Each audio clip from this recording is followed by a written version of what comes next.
Hi everyone, welcome to another edition of Tiebreak, our last one of 2014. I'm delighted to say that once again I'm joined by my good friend and the editor of Cricket World, John Pennington. John, how are you today? Not bad, Aaron, not bad. How are you? Yeah, doing well, John. Getting ready for the start of the year. I don't know where the time goes, but John, it's been a fantastic week of cricket. We'll start with the Test match over in Adelaide, we just finished yesterday. Obviously, it's quite an emotional occasion with what happened, the tragic passing of Phil Hughes recently. Australia were quite dominant, but a very impressive performance by India, even in defeat, wasn't it, JP?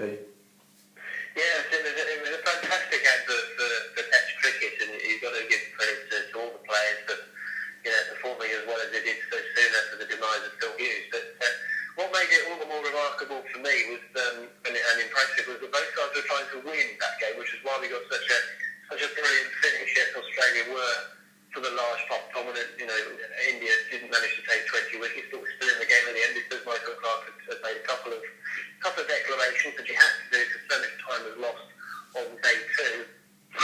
David Warner outstanding batting, 2 centuries in the game. Steve Smith was impressive as well. But you've got to hand it to India. Stiff target on the final day, 364, and Virat Kohli had nothing other in his mind than we're going to try and win this game. We're going to play our shots and go for it. He said the press conference at the end that if we just blocked out for the draw, we'd have lost by 150. So I really do applaud that mindset, and also Michael Clarke, because he might not. He sort of come out and said he might not play again because he suffered another hamstring injury. You've got to feel for him in so many ways over the last few weeks, but courageous for him to go out, score at Huns, and then obviously lead decisive victory. But really a wonderful advert for our game indeed. I agree completely, JP. And yeah, a word on Michael Clarke as well, like you say. I mean, I think he's been amazing, the last couple of weeks, both on and off the field. And it showed a lot of guts. I mean, a lot of people didn't think he'd be back batting. He went off the field, obviously, during the innings, and he did come back and completed 100. As you say, he did say there's a chance he may not play again. And I mean, I suppose we all hope as cricket fans that, he does get back out in the park maybe for the World Cup or the Ashes next year. But if this is the end, I mean, I think it's been a phenomenal career, though, hasn't it, JP? And he's been a great captain as well. It has. He's been a player that sometimes has sort of polarised public opinion, maybe back in Australia, to some of his off-field activity with the way he's behaved. But you can't argue with his class as a batsman. He's one of the few players, certainly playing of his sort of generation, that I would pay to watch him bat. He's just so good to watch. But he's just churned out the runs. He's won games. He's an accomplished ODI player. Had he not suffered his injuries, I think he probably would have made himself into a pretty good 2020 player as well. But I think we all hope he does get to play on again. If he suddenly stops, it gives Australia an interesting decision as to where the captaincy goes, because they will be thinking not just about this series, but of course about the Ashes coming up. So there's a few contenders in the mix, or give it to hand in the short term, but look at somebody like Smith or Warner to take it on in the future. But we'll just sort of wait and see on Clarke and see if he does indeed play again, because I'm sure even if he's not going to play in this Test series, I'm sure he would love to at least play some part in a home World Cup next year. Absolutely, JP. It's funny that you mentioned Warner as a potential captaincy replacement. It just caught my mind back to an interview I saw with Virat Kohli last night. Harsha Bhodli was asking Kohli about how he was almost playing the peacemaker. And there's a couple of little incidents, as you'd expect in Test cricket, And Kohli said, if I'm the peacemaker, then you can imagine what else is going on out there. And I just thought, can you imagine if David Warner ends up as captain and being the peacemaker? It could be a sort of similar situation. Yeah, he does seem to sort of get involved in a few incidents, but he has been vice captain before of Australia, and sometimes the captain sort of just settles characters down, doesn't it? So you never know. I also liked Kohli's quote about it doesn't make a difference if I'm captain or not. I'm still going to behave the same way. Still going to lead, and I think that's a really good attitude as well. Absolutely. And what I thought was really nice was not only that, he was trying to sort of project that attitude onto the rest of his players. Yes, it ended up in a defeat, but I think that mindset was really, really good. And as you say, it's what made for a classic Test match. So, it's a great Test match. Obviously, the second one starts on a Wednesday morning here in the UK. But we also had the ODI series, didn't we, in Sri Lanka, and England sort of got their way back into the series, reduced the deficit to 3-2, and then once again were sort of just not quite up to the mark against Sri Lanka, were they, JP? No, that's sort of putting it mildly. Yesterday's performance, they were pretty much outclassed in all departments. Let's just get back to the game they won there, and the game that sort of split over 2 days. That was actually a really good performance. I mean,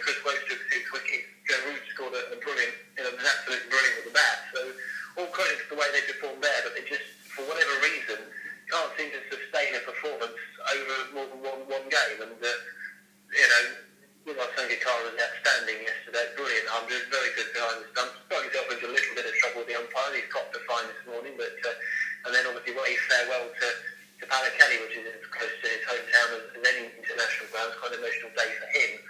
But England were pretty poor. They don't seem to be able to adapt to conditions. They don't seem flexible enough to deal with different situations, and they have to have everything going in their favour for it to actually work for them. And that, I'm afraid, is a problem, and obviously the massive problem. We've talked about it for too long, really.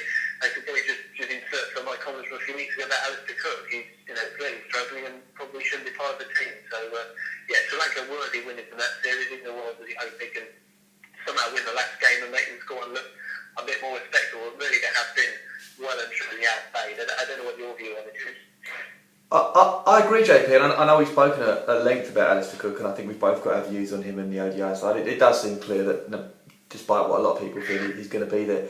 My question is this, JP, looking a little bit past the ODIs, because cricket is very much a confidence game. There's a lot of international cricket right now, and I'm just like, Cook is no doubt a quality Test player, and he's got a big role to play probably for England in the Ashes. I know there's a series with the West Indies before that, but do you feel, JP, if England were to have a poor World Cup and Cook's form was to be a little bit poor, it could sort of have it mentally, could make him a little bit sort of tired or a little bit fatigued or going into that Test series? What I'm saying is, I think personally, it's just not a great situation, not only for the World Cup, but it could have sort of some repercussions leading forward. Do you not see it that way? Yeah, I think it's spot on, Aaron. I mean, a lot of people, myself included, said that the ideal situation would have been for Cook to either, step down from this winter and say, look, I'm not going to captain the team, not going to play, get myself fit, get myself mentally ready. What is a huge year in Test cricket next year? I think you're absolutely spot on, because the more he plays, the more he doesn't get runs, the more questions are going to be asked, and the more that is going to affect him, and therefore that will undoubtedly have a knock-on effect on his performances, and that could prove to be a big problem. Absolutely, JP. So we'll definitely keep an eye on that, as you say. Hopefully, from England's point of view, the last game they can sort of pull themselves together and pull one back. Obviously we'll keep an eye on the New Zealand-Pakistan series. It's been very level pegging, hasn't it, so far? 1-1 in the Test, 1-1 in the T20, and they're currently 1-1 in the ODIs. I think the third one's on the way now, isn't it? And Pakistan are off for a bit of a flyer there, aren't they? Yeah, good contest this on New Zealand and Pakistan. And again, I don't know if I mentioned this on Tiebreak or I was talking somewhere else, but what's quite interesting here is you've got a New Zealand team, no Brendan McCullum, no Sid Southey, no Trent Bolt, being led by Kane Williamson, against the Pakistan side, of course, no Syed Ashman, no Shinwari Khan, and no Misbah as well for the rest of the series. So very interesting seeing this one, because both sides are really finding out quite a lot about their strengths in depth, so actually doing them a lot of good ahead of next year's World Cup. Absolutely, JP. And JP, so that I think wraps up our cricket for now. Just wanted a quick word moving away from cricket, JP, on Formula One. I know that we've talked a lot about Jenson Button and where he's going to be, so it's great to see that he's got a drive confirmed for the next 2 years, isn't it, alongside Alonso? Yeah, absolutely delighted with that news. It's a hell of a team, isn't it? Alonso and Button, 500 Grand Prix together, a lot of wins, but very, very vastly experienced. Interesting to see how McLaren cope with two, top stars, top world champions again in the team before they've had them before, Lauder and Prost, Senna and Prost. Obviously, Hamilton and Alonso, Hamilton was a world champion then, but he was really took the fight to Alonso. But I think it's the right move. You've got to feel for Kevin Magnussen, but that's just the way of Formula One at the moment. There are just so few seats available that there's nowhere else for him to go, and he's just going to have to sort of bide his time. But delighted for Jenson. I've been a fan of his for a long time now, well before he came into Formula One. He's sort of the same part of the world as I am, so I've always sort of followed his career very closely, and I'm very pleased to see him get at least another year. It's a 2-year deal as well, so he could have a. You never know. McLaren could turn around and produce a phenomenal car next year, and I wouldn't put it past them to win a championship in the next 3 or 4 years. So who knows? Could have another title for Jenson to be celebrating. Yeah, well, so we look forward to seeing that, JP. It's going to be a very exciting year, because it looks like some very exciting teams there, and some great drivers who are all teammates with each other, so I think it's one to look forward to. And I think we're going to finish with tennis, certainly. So the IPTL, all done and dusted. I watched a bit of it actually after this time. It looked like guys are really enjoying it, and the crowd are getting into it as well. But all finished up. Just give us your sort of overview. As you say, JP, I thoroughly enjoyed it. As you know, tennis is one of my favourite sports, but it was great to see tennis in a part of the world where it isn't usually. Although the one interesting thing, JP, they played in 4 different countries. We started in Philippines, we had it in Manila, then Singapore, India and Dubai.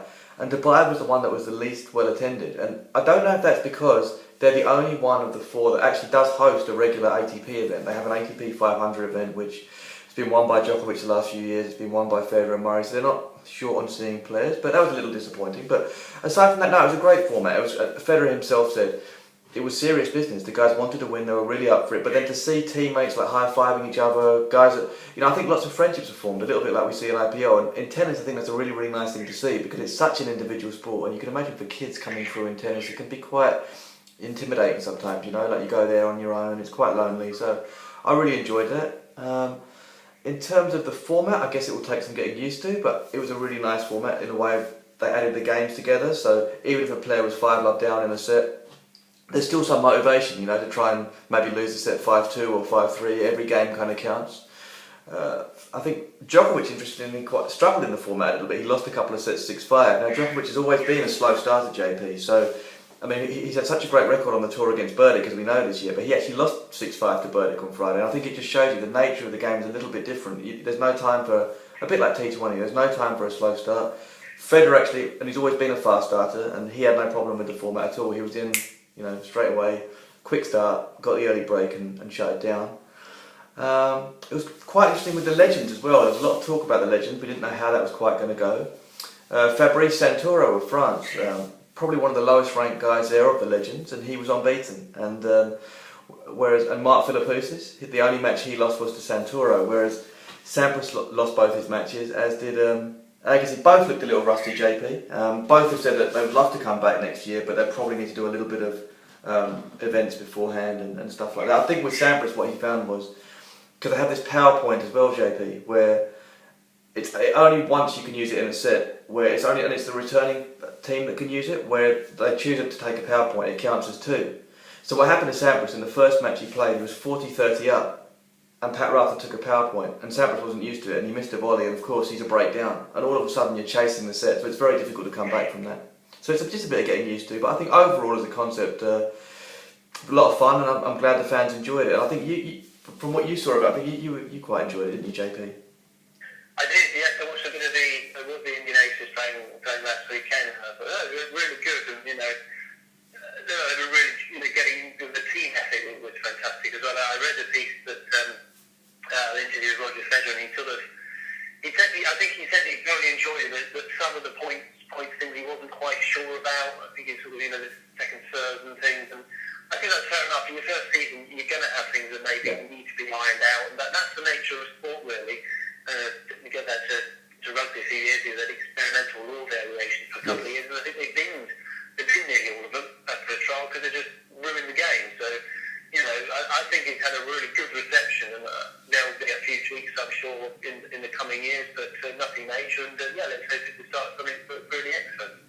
I agree, JP, because you hear, in a few people, it's a threat. It's not a threat to anything. I love the Grand Slams. The Grand Slams will always be the pinnacle. No one's saying it's going to replace anything. It's just, as Federer himself said, it's got its space in the game. Just for 2 weeks, it doesn't take up too much time. Guys like Murray could just come for a few days to Manila, Federer for a couple of days to Delhi.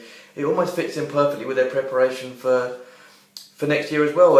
And what's nice, JP, I think it's been such a success that Bhupathi, who was the founder of the event, said that 4 more cities have expressed an interest in hosting a franchise next year, and they're going to take on 2. So we'll actually have 6 franchises next year. So I can see this continuing to grow and continuing year on year, which I think is fantastic for tennis. No, that sounds really positive. Good stuff. So JP, thanks for all your time, not only today but throughout the year. Thoroughly enjoyed it. Have a great Christmas and Happy New Year. Thank you, same to you, same to our viewers as well. And we look forward to seeing you all in the new year. Have a good one, guys.